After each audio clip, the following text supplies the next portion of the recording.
Good morning, everybody. Welcome to today's event, which is the last in a 5-part series we've been running ahead of the government's Levelling Up white paper, which is currently scheduled for the autumn.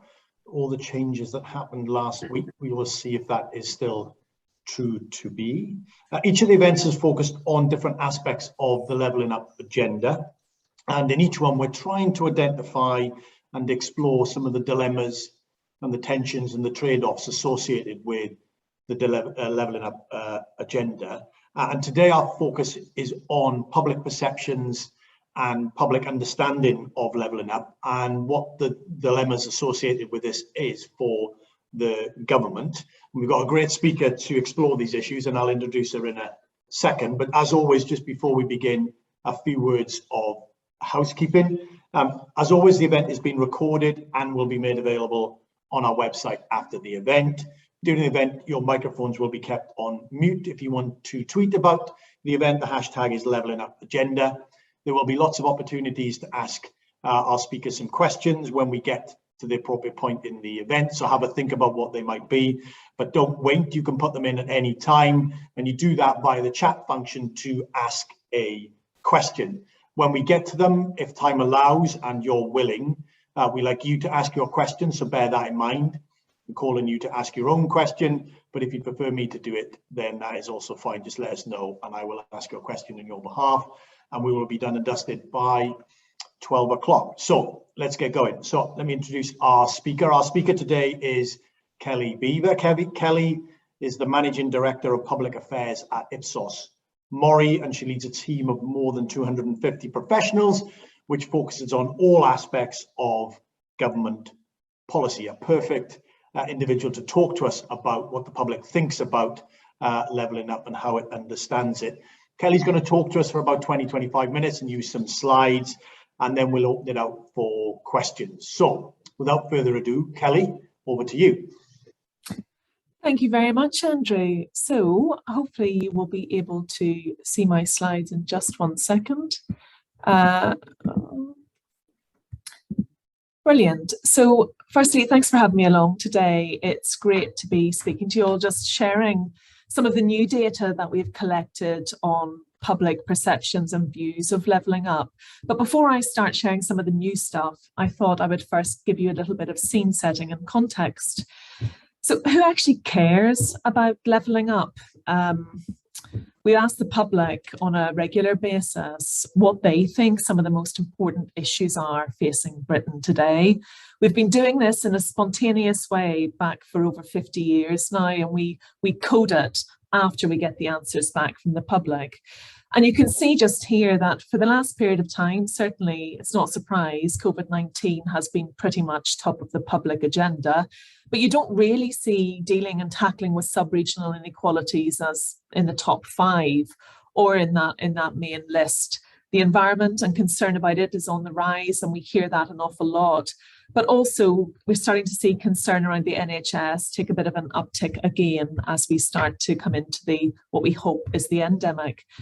But that doesn't mean that it's not an issue that the public care about. And in fact, since around the point of the financial crisis, we have started to see concern around poverty and inequality rise again across the public in the UK. And you can see here just the line from the point of the general elections back in 2019, 2017, 2010. It moves around a wee bit, but ultimately on an upward trajectory. And people in the UK do care more than their counterparts across other places in Europe. They care more about it as one of the key causes of inequality the country is facing. And you can see that here. Top issue, income and wealth as a primary concern around inequality, but secondary to that, and certainly much more so than our counterparts in other European countries, we are worried about deprived areas and the difference between those who have more and those who have less because of where they live. But this isn't a new issue. In fact, it's quite embarrassing if you look back for over 100 years, the map around deprivation in the UK is pretty much similar. And that's not for want of trying. Numerous governments and numerous policies have tried to tackle sub-regional inequalities. This data is just from 2015, where you can have a look at, 8 in 10 people agree British economy needs to be rebalanced so that it's not so dominated by London and the southeast. So the key point, it's not new, it's not a top concern for people, but it certainly is one of our concerns. It's rising, poverty and inequality is rising as a concern, and we care about it more than our counterparts in many other EU countries. And we do see that no matter where people live in the UK and indeed across England, most of them think they are the poor relation to the other when it comes to asking the question, do you think the national government in Westminster spend more, they less, or the same on your area as it does other local areas? More people in all of these areas would say they think they're the poor relation. The government is spending less on them, even in London, which as we know, lots from outside London perceive as being a core area of government spending. And like the ONS do something quite clever with the different parts of the UK, which I quite like. So they categorise local authorities by a range of characteristics: who lives in them, what the legacy industries they came from are, what age group they are, what the population density in their settlements are. And it's quite a useful way to think about the composition of the country. So this chart just breaks down how people feel about how much is spent in their areas by the West Government in Westminster, by the nature of the local authority in which they live. So for example, those living in services and industrial legacy local authorities, so these are predominantly North England, South Wales, traditional mining towns, cities, areas. And then below that you have countryside living, which makes up about 15% of the overall population in the UK, tend to be rural, low population density, older people. Urban settlements, then again, about 15% of the population. England, but outside of London, tend to be occupying jobs in the wholesale, retail, transport sectors, and some admin and support services sectors. And town and country living, so not the northeast London, but Northern Ireland and England. So you see a real mix here, where these people in these kind of local authorities are more likely to say that they're getting less spent on them and be more concerned about it comparatively to their counterparts in ethnically diverse metropolitan living. So this is actually a smaller proportion, about 10%, tends to be inner and outer London boroughs. Then the London Cosmopolitan sort of does what it says in the tin. It's about 4%, 12 of the central inner London boroughs, quite affluent. And then affluent England, who are still thinking they get less spent on them, but nowhere near by comparison to those in the services and industrial legacy parts of England and the UK. And those affluent England tend to be living in and around London, about 10% of the population living in places like Hampshire, Hertfordshire, Kent, Oxfordshire. I'm sure many of you dialing in maybe from affluent England, and probably much further afield as well. But it gives you a bit of a sense of how the country is made up, rather than just looking at northeast, northwest, because there are parts of the country that are quite similar, but from different geographical regions. So what is actually cutting through with the public? There's been quite a lot said in the Conservative Party manifesto about what levelling up was going to be. It was going to be investing in great towns and cities, but not just that, also rural and coastal areas. It was going to be about local control, about levelling up on skills, and also some really flagship policies like free ports and like the towns funds, which would really support deprived communities. So there was a lot said at a high level in that manifesto. And we know a lot has changed in government just in the last week, and Andrew alluded to this earlier, with a new departmental name and potentially a very focused agenda under Gove, but also Neil O'Brien taking up a role alongside him, and he was obviously responsible for levelling up prior. And you could just see the kind of terminology coming out of Neil was much more about, let's get some metrics down, let's make sure this white paper has some clear objectives and outcomes that are measurable. And it's not just about geography, this is about people. So that's the kind of rhetoric that has been coming out of government in the past period.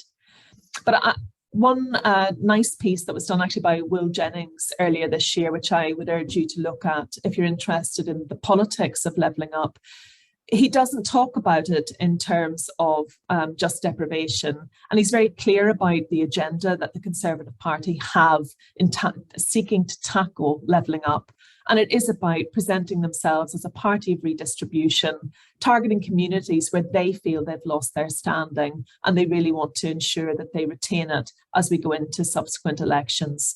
So he cuts through some of the other rhetoric that we hear and just makes it very clear there is definitely a party interest in the levelling up agenda. And it is a very catchy phrase, levelling up, but the concept of levelling up, as I said earlier, it's not new. And what we've seen to date have been a number of flagship policies and relatively shiny things like the Towns Fund, the free ports, and also moving civil servants out of London and centralising them elsewhere in the north of England. But have the public recognised these policies? Are they starting to feel like levelling up is a real thing?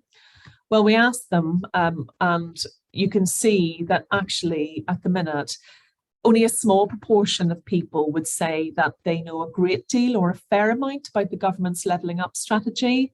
1 in 8 in total would say that. It does vary, but not very much by where you live in the UK. And somewhere around 2 in 5 would say they know just a little.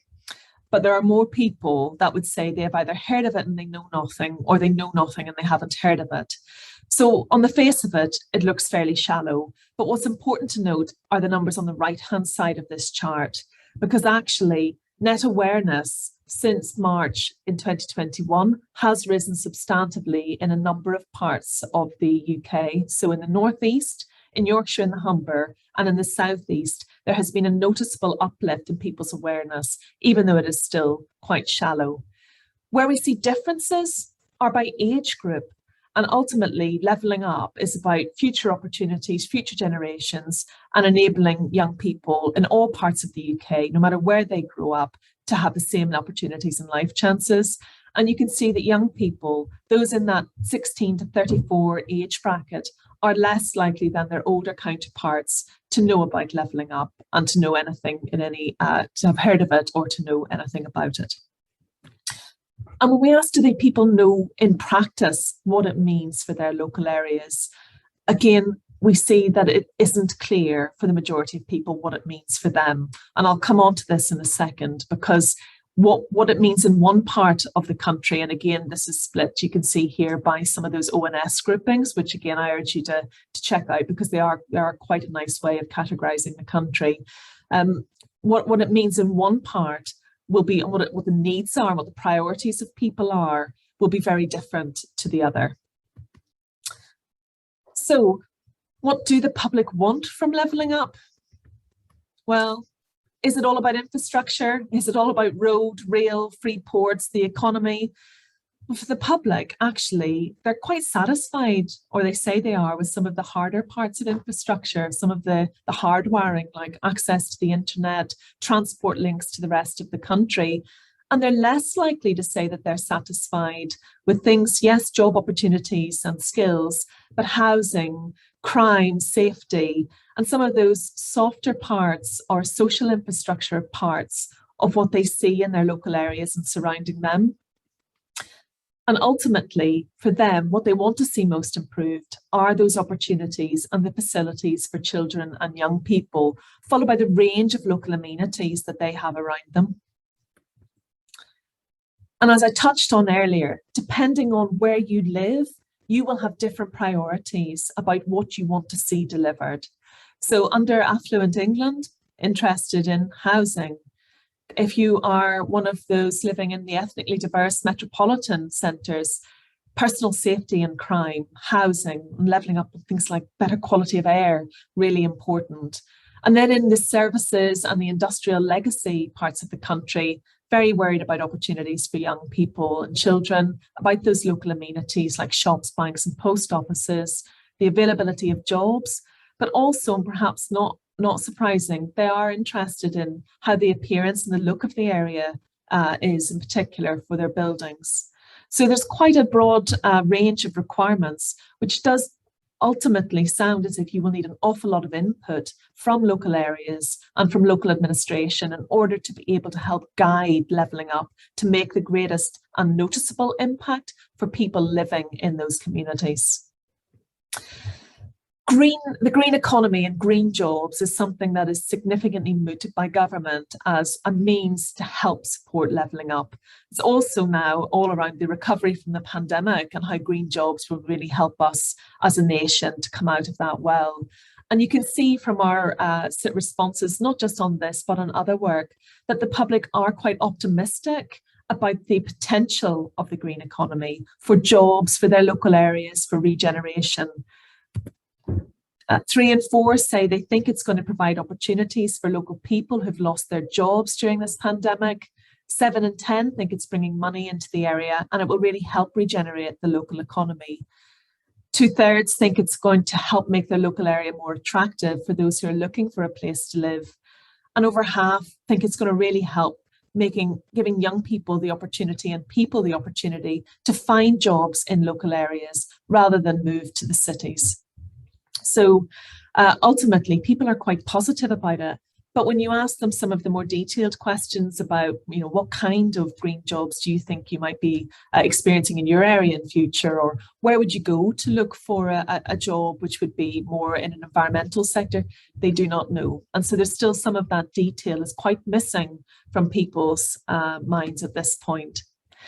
It's not just about people. Obviously, it's incredibly important, but there are also businesses who will need to locate, to invest in other parts of the country, as opposed to those where they may have historically chosen to invest. And so we do a study called Captains of Industry once a year, and we speak to top CEOs of FTSE 500 companies, and we ask them, looking at why would you choose to invest in a particular part of the country? And we ask specifically about the north of England as one of the target areas for levelling up as an agenda. And you can see that the majority of the focus from business leaders is around the access to cheaper, skilled workforce. And it is not around how they're going to grow as a growth engine for their business. Those kind of things come much as a lower order priority. And that's going to be a really real challenge for the government as they seek to level up, encouraging enterprise, encouraging the other parts of the country which have not historically been growth engines in the last couple of decades to be the growth engine and to encourage firms to relocate. So lastly, just the politics of levelling up. And just looking back over our political monitor, again, goes back over a really long period of time. You can see the sort of the snake of people's voting intention for Labour and for Conservatives.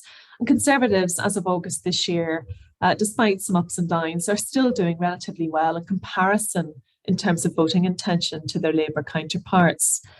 And Boris Johnson, by comparison to Keir Starmer, is still not, still a net negative approval rating, but by comparison to Keir Starmer, who still struggles with building public understanding of what he's known for and what he's going to do and bringing the party back together and behind him.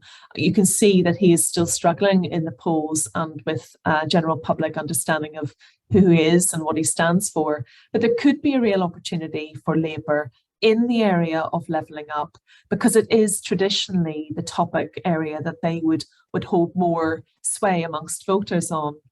And when we look at how the public perceive the government handling of a range of issues, good job on things like the vaccination programme, in net terms, better job in managing the economy than not. And in terms of unemployment, also people are more happy than not happy with government performance.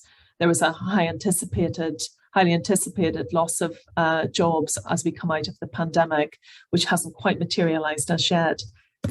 But when you look at what they're not happy with, where they think government are doing a worse job, reducing inequalities between different regions, also known as levelling up, is an area where the public would be more negative than positive, alongside other things like the education system, NHS, and dealing with crime.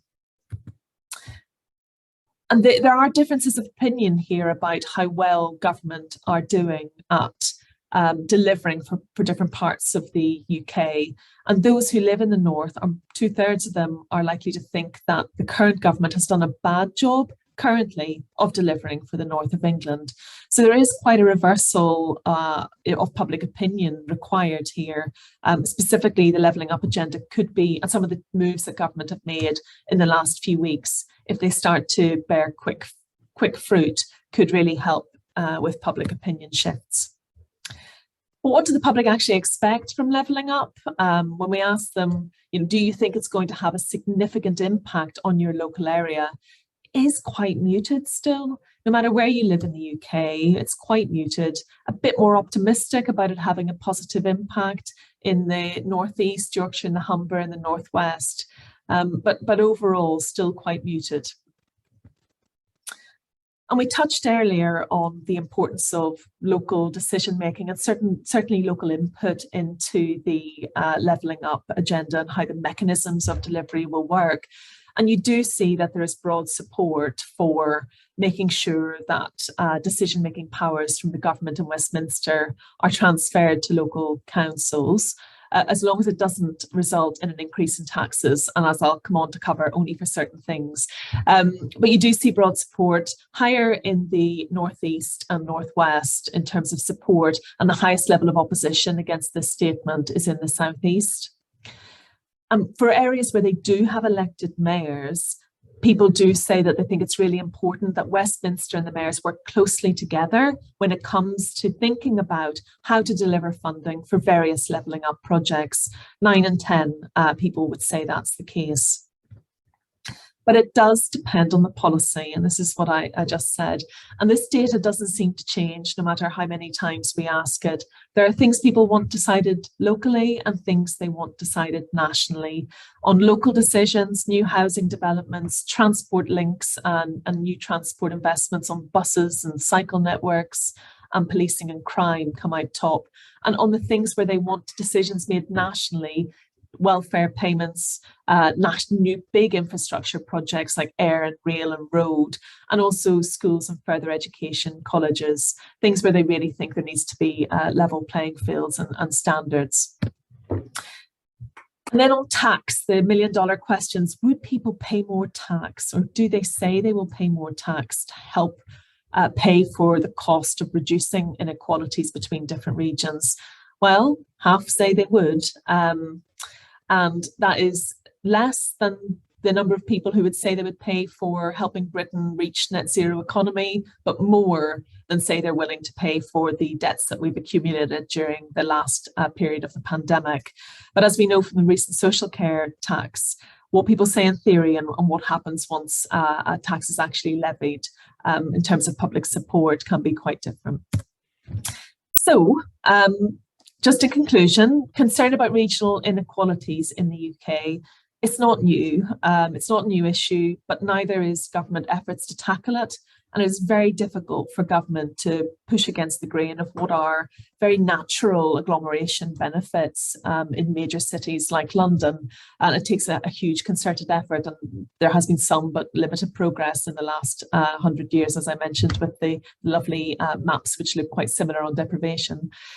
Public awareness of what levelling up means is still quite shallow. And their expectations of what it's going to deliver are muted, apart from where we see this changing slightly in the north. Public satisfaction is lower at the minute in their areas for some of the social infrastructure parts, and not necessarily for some of the hard infrastructure that government flagship pieces have tended to be focused on to date.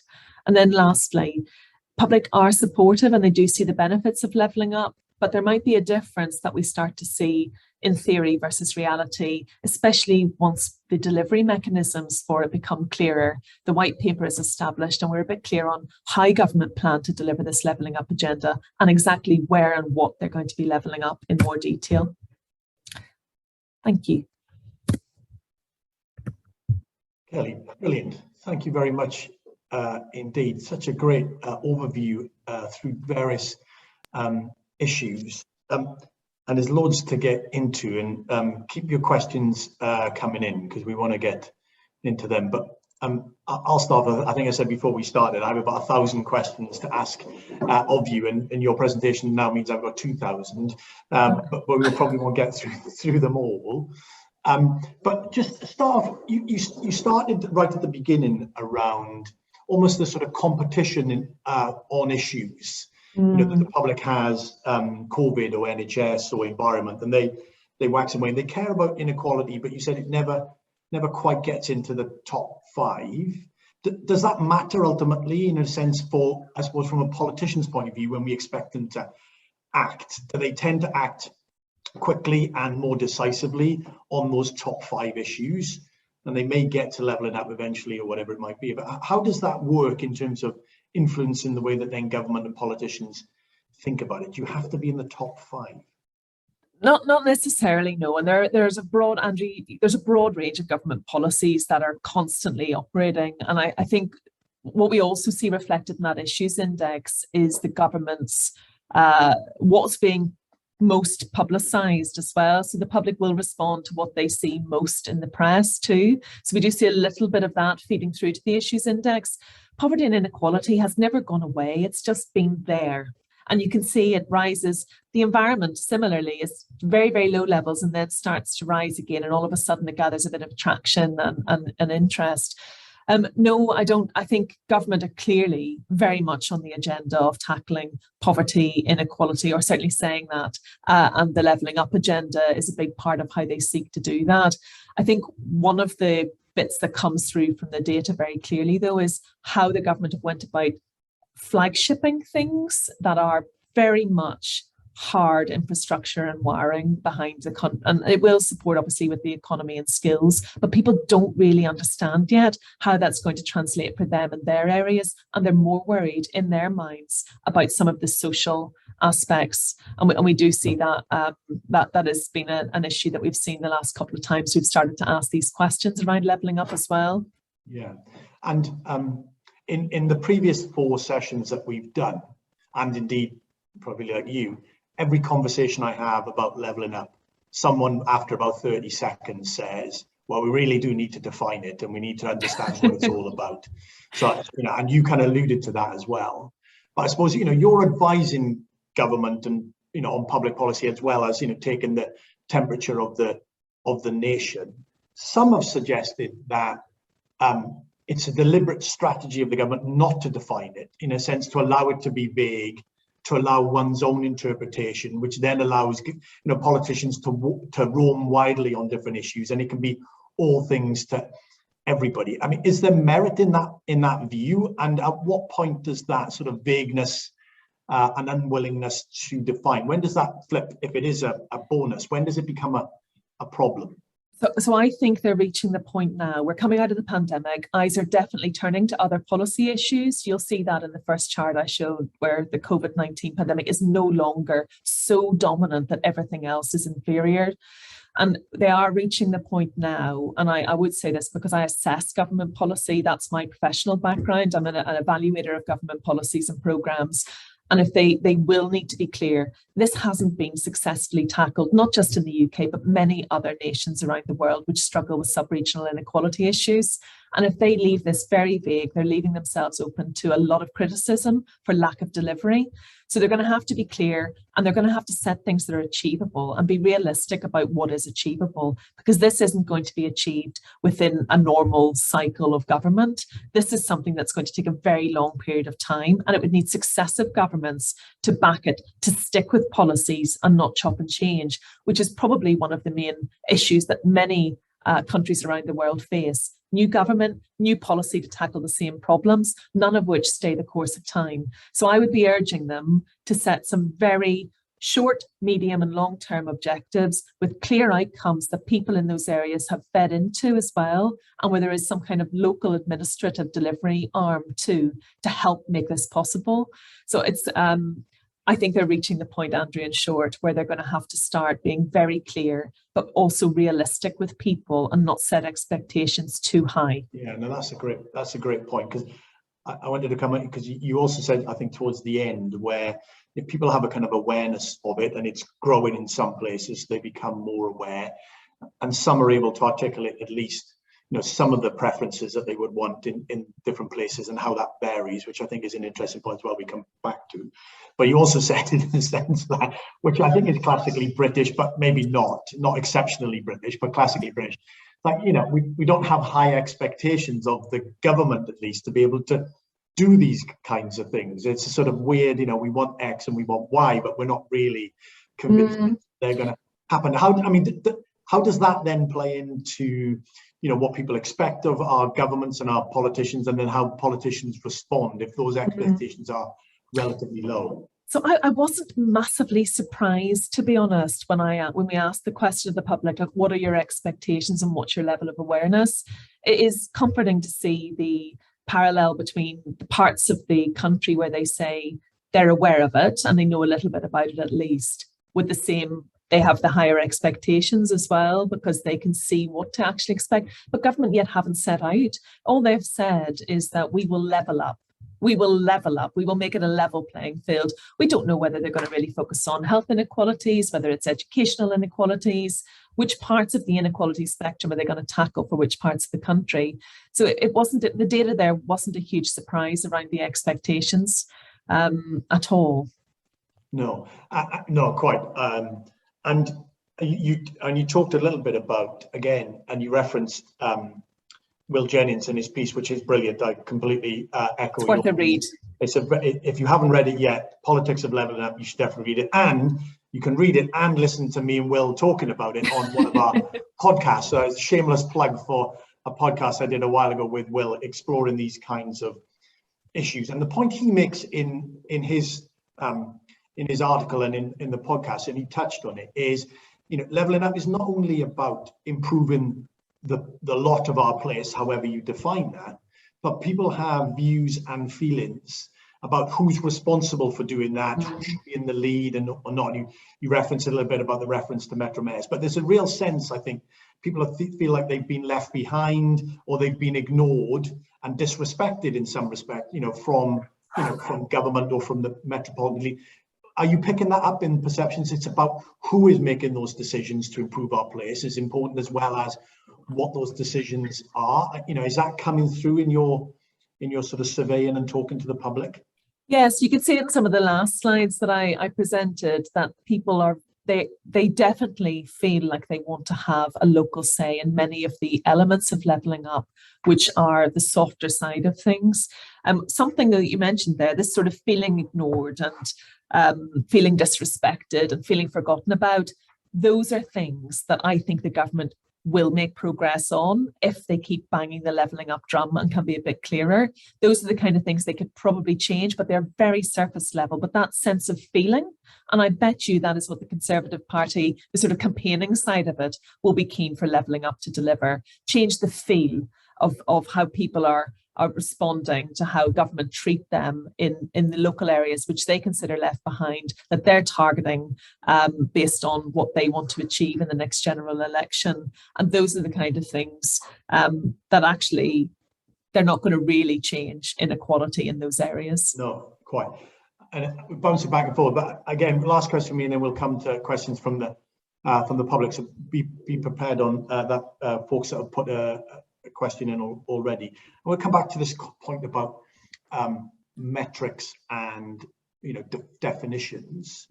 Crudely and unfairly, in some respects, like the whole sort of NHS agenda gets kind of boiled down to, in some respects, how long can I get an appointment with my GP? How long does that take? And secondly, if I go to go into hospital, how long, or at least how long do I have to wait in order to be seen by hospital person X or Y, which is why government then thinks about kind of waiting lists and waiting times and all of those kinds of things.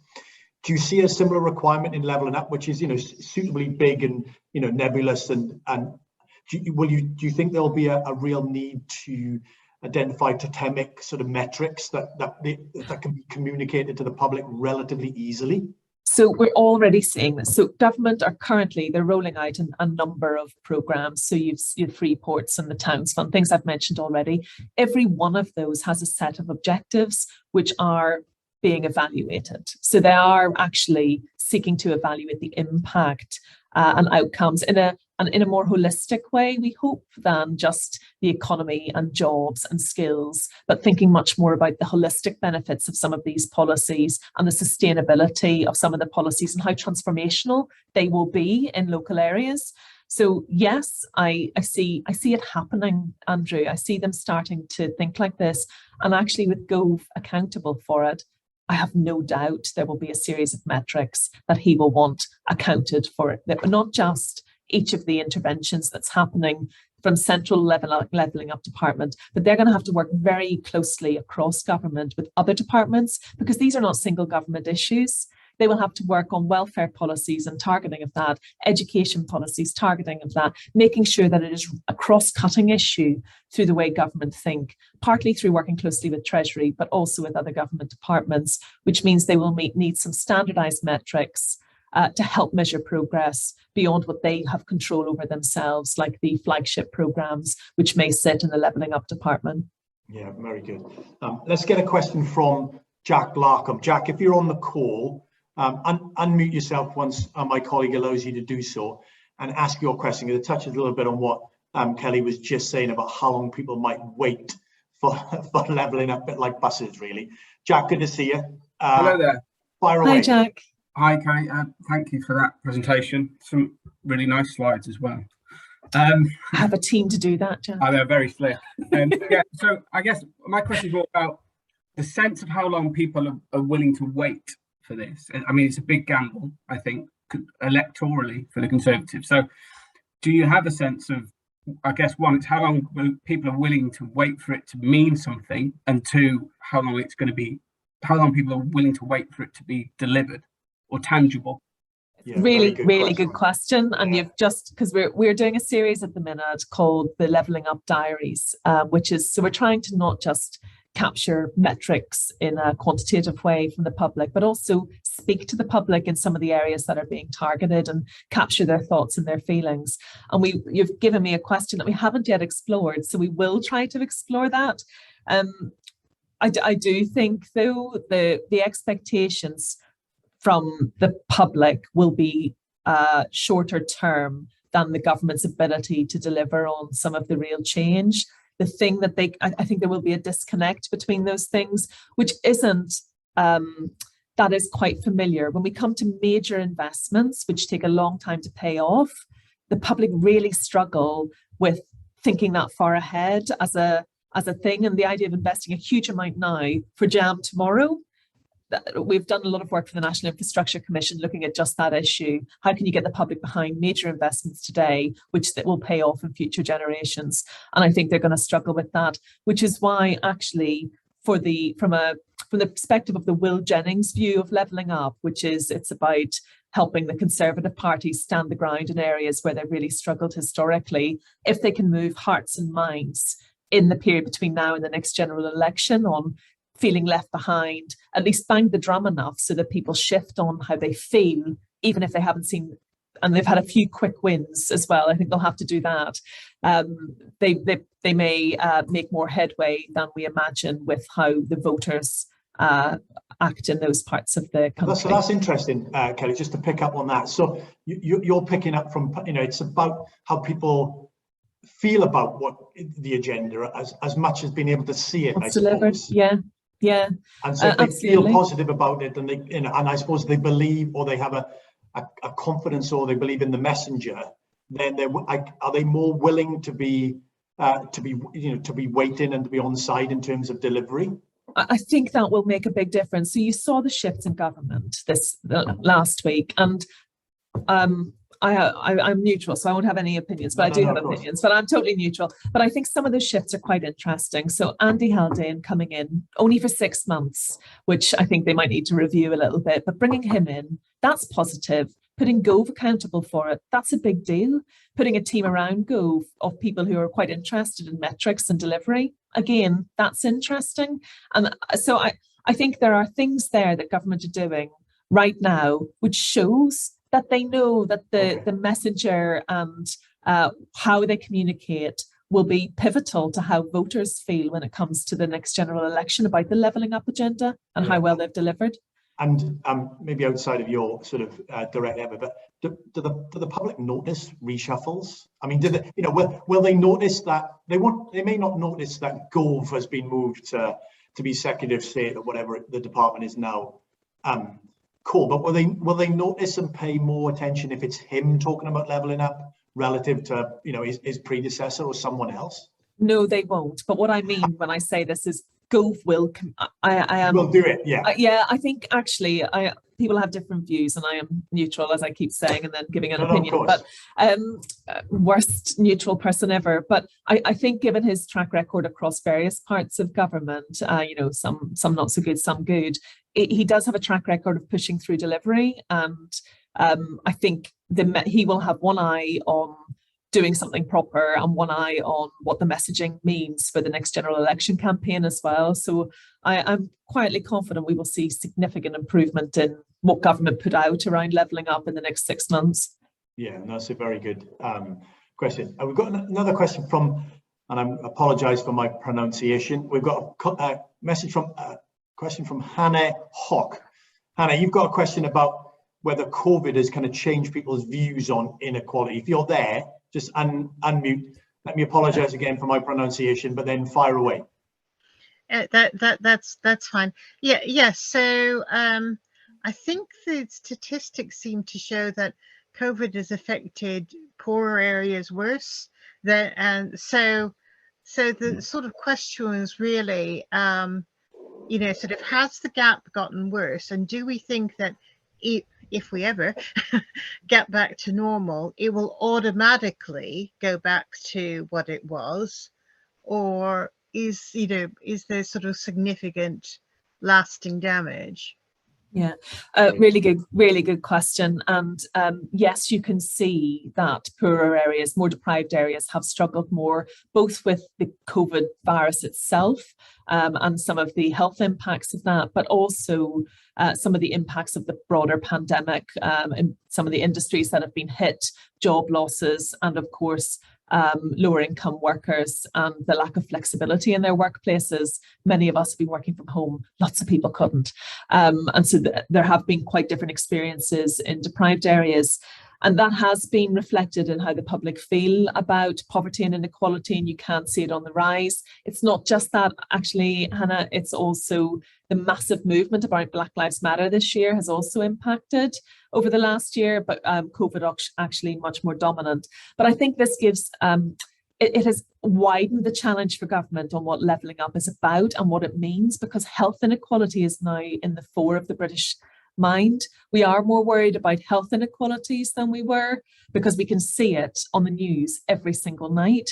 And so I think also parts of the country which were originally levelling or were not levelling up, some of those areas have been hit so hard that government may need a separate strategy to help them as well. So I think it has made their challenge even greater, and the public are more acutely aware. Yeah, no, that's a great point. We related to that. We had a great question from Susan. She's asked me to ask it on her behalf. Kind of leading on from that. It's a question about, if you think about what's happened through the pandemic, enormous state intervention, rightly, on the furlough scheme, on supporting people with their income, supporting businesses, through their process with, a kind of suspension of various payments, etc. So massive kind of state intervention, which shows, and actually positive results, as a result of that. Question from Susie: Given all of that, as the public expectation or appetite for the government to do more, do you think that will bleed across into levelling up? And do you think they will expect government to be more active than maybe they hitherto would have, on levelling up, which is, create the conditions and let stuff happen, very, classically traditional conservative view in some respects, versus, fairly intensive, fairly long-term intervention and a whole manner of different things. But do you think those kind of things have changed? Another fantastic question.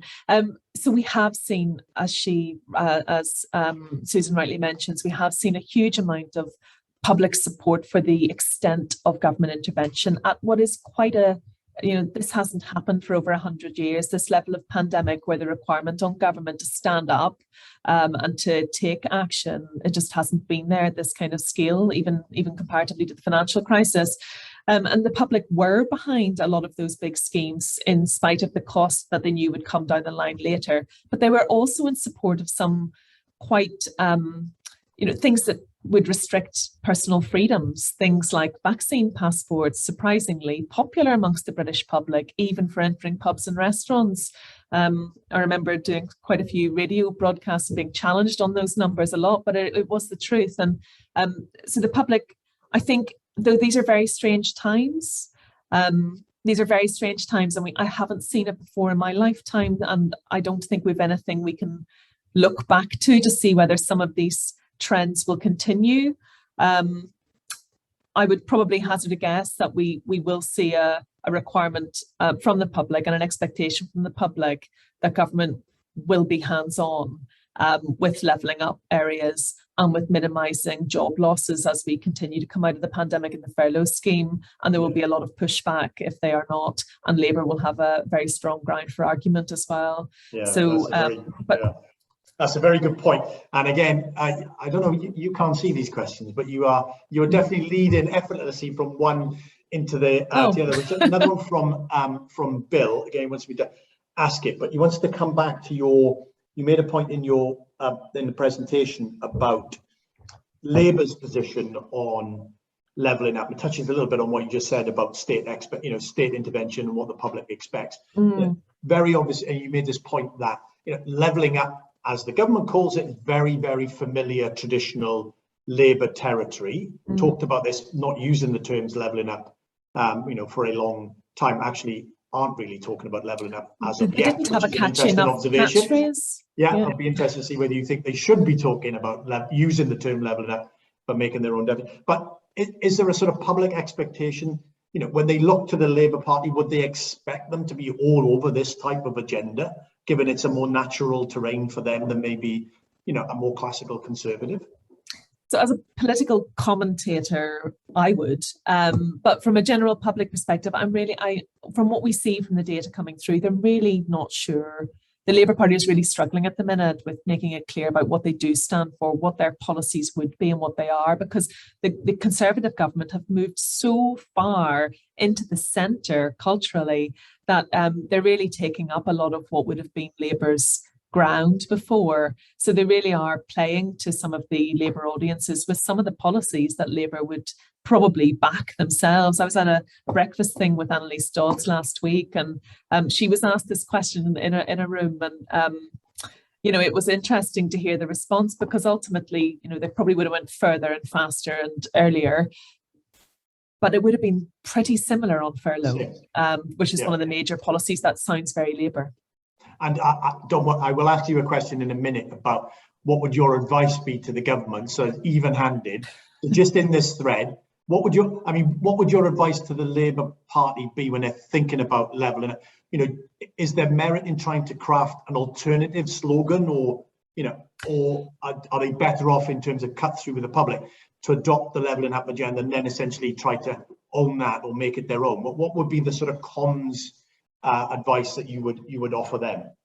So in looking at it at the minute, the term levelling up is actually gathering traction and momentum now. To come up with an alternative one for a party which is standing with a relatively with a sort of low level of public understanding of what they stand for at the minute, I think they could, if I was advising them, I would probably encourage them to make it their policy, to get out in front, to make it their policy, to be the ones who know more, talk more, say more, act more, by going out to the local areas and being present themselves as a party as well. So I would probably be encouraging them to be first mover advantage in many ways before it gets defined. And I do think the white paper will be, well, we'll see, but I do think the timeframes may move, given that there have been some shuffles. And as a result of that, it would buy time. Conservatives need to get out fast, define it fast, clearly, with some clear objectives, make sure they're moving all parts of the government together towards levelling up, not just Treasury, but all the other bits that fall behind. And from a Labour perspective, you'd be encouraging them to get first mover. Yeah, no, quite absolutely. A question from Keith Raffin. I know you're on the call, Keith, but your sound is not great apparently. So you've asked a couple of questions, but I want to just focus on this one. So his question is, obviously you've centered on and focused on levelling up in relation to England, rightly, given where the government is in many respects.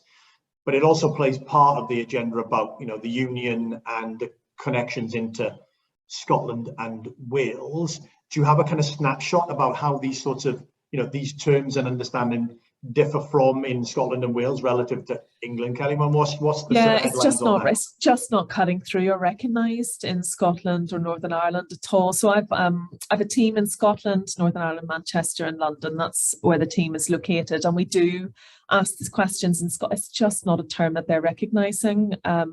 It's very much seen as an England focused policy at the minute.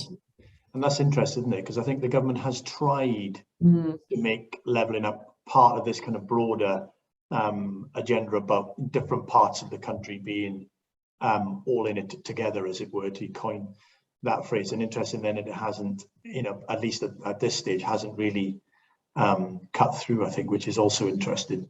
Do you think is your sense that you might see the government do more of that to try and reinforce the messaging into some of the devolved administrations in the countries, or not? Yeah, well, my understanding is that this levelling up department will also house responsibilities around the union, and so you could see this being something that is offered. And obviously, as somebody from Northern Ireland, there's a huge amount of levelling up that would be required for some other parts outside of England, but particularly where they would have been historically big industrial parts of the economy. Yeah. So okay. Yes. Yeah. Let's take another question picks up a little bit on your references to the Captains of Industry survey. This is from Elliot Harvey. Elliot, if you're on the call, unmute and ask your question, which is about businesses in general, whether they're involved and how much they're aware of it. Elliot, are you still on the call? Elliot Harvey? He may not be. If he's not, I will read his question. I think he's gone. Is the message I've just got. Shame. Okay, so Elliot's question is, and it touched, do you see, he says financial services organisations supporting levelling up, but I think it's a broader question about businesses. We see businesses making decisions about where to locate for different reasons, increasingly, engaged in as employers. Where's the sort of business view of levelling up, Kelly? Do you have a sense as to how that's playing out? I will be able to tell you in about a week's time. I'm not telling you now because I haven't published the data set now. If you say things like that, that means you're coming back. I have. It's not published yet, but we've just completed this year's Captains of Industry, and we've also just completed an MP study as well, where we've asked MPs a range of questions, and we'll be bringing this all together as part of our levelling up work that will be coming out in the coming weeks. So I'm afraid I can't, because we're going to do a press release on that probably.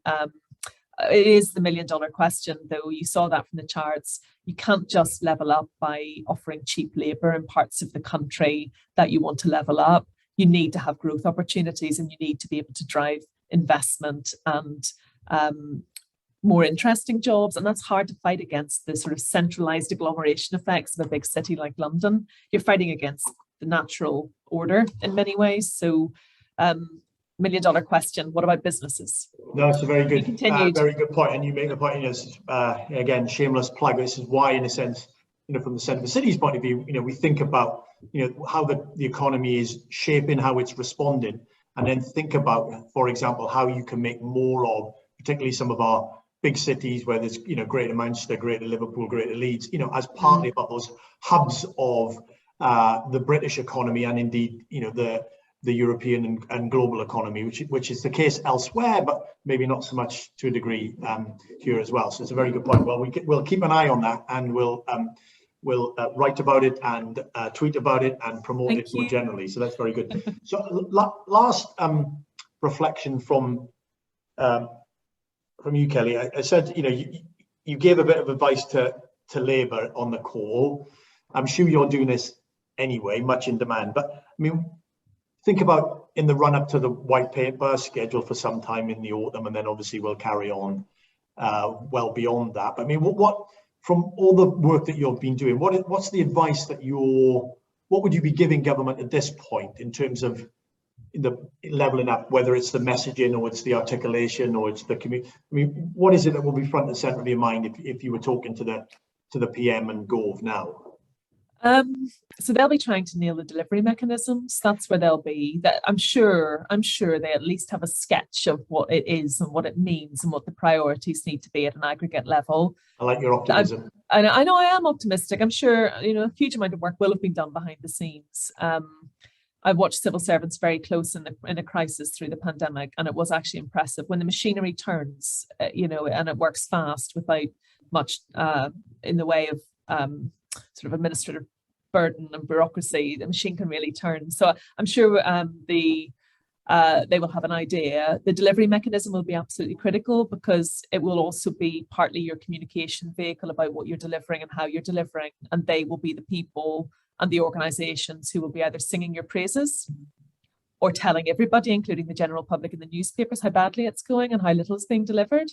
And so those relationships will be absolutely critical for government to get right and to do positively, and don't do to, do with. So that's the kind of stuff that would be the relationships that are built to deliver the levelling up agenda, and how positively they are created will be absolutely critical for them. So that's a really interesting sort of nuance about not only about what the government ultimately says, but the way that they say it and the way they engage with partners and public and stakeholders, not only just to engage them in a consultee basis, but actually as part of an active participant in the process of rolling that out. Yeah, absolutely. The relationships. Doesn't everything come down to relationships, Andrew? It does indeed. Very good. It's very nearly 12 o'clock. As I said, I have thousands more questions to ask you, Kelly, but time has beaten us. So it's nearly midday, so we need to finish. You'll find a recording of this event, and will we be able to share this, or at least have the slides for people to have a look back through? Yeah, you can. We've published, they've literally just went out now. So some of the data that I've shared for Andrew and the team today are now available. So I can Brilliant. So we'll make sure that you can get them via our website, and a recording will be on our website very shortly, centrecities.org.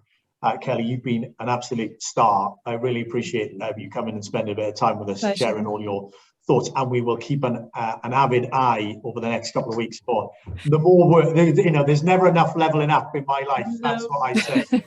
The more I can get, the better it is. To everyone else, thank you all for joining. We're going to have a slight pause in our online events for the next couple of weeks because some of us will be at Labour and Conservative conferences in Brighton and Manchester respectively, doing actual in-person events where the panelists will be sitting next to me and the audience will be sitting in front of me, which I'm rather looking forward to. If you are going to Labour or Conservative conferences, have a look at our events. They're all on our website, and pop along. It would be lovely to see you in person, never mind on a screen. But we'll be back later on in October with our online events. But again, thank you very much, Kelly, for your time and brilliance. And thank you all for joining. Until the next time, take care and stay safe. Bye, everyone. Thank you. Thanks, Andrew. Bye. Thank you, Kelly. Take care. Bye-bye.